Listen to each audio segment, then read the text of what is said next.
Welcome to this Saturday Travel and History Tip, and I'm calling this Fort Wrap-Up. We have been to dozens and dozens of forts across the nation, and I want to encourage you to do the same. There is a fort near you, probably quite a few, and I want to challenge you to see as many as you can. It would make a great weekend trip for your family and a great history lesson. In the past weeks, we've taken you to Florida to see Fort Matanzas, Castillo de San Marcos, Fort Caroline, Fort Bridger in Wyoming, Fort Kearney in Nebraska, Fort Robinson in Nebraska, Fort Union, Fort Buford, Fort Mandan, and Fort Clark in North Dakota. And as we've learned, they're not all military bases. Some were trading posts.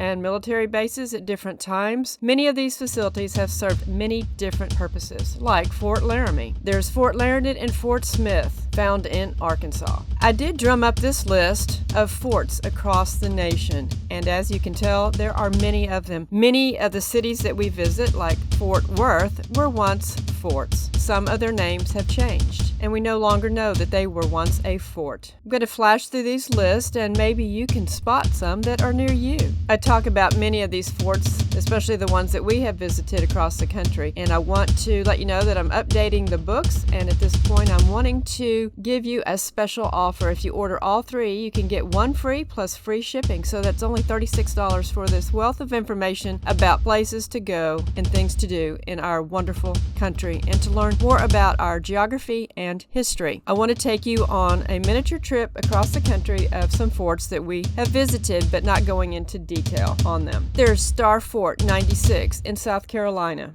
Fort Necessity in Pennsylvania. This one is special to George Washington.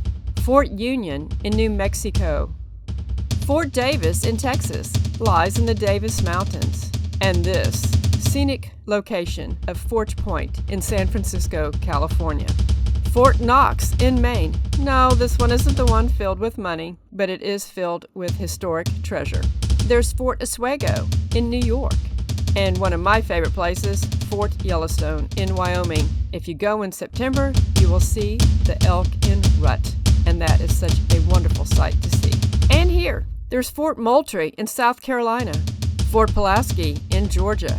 Most of these forts have artillery still within them, and many have their moats filled with water. And one of the most scenic ones we've been to is Bent's Old Fort in southeast Colorado. Fort Bowie in Arizona is accessed via a 3-mile round-trip trail. And then there's Fort Worth, Texas. We were fortunate to fly around the city one night. These are all a part of American history. Learn it. Love it. Appreciate it. Don't let them steal our history. Teach children our American history. And next Saturday, we'll be talking about frog legs. Hope you watch the Saturday Travel and History Tips, and I hope you'll go back and watch the previous Saturday tips of the forts. And I hope this Saturday tip has encouraged you to go visit a fort or two near you. If you appreciate our content, tell others and repost on your social platforms. Thank you.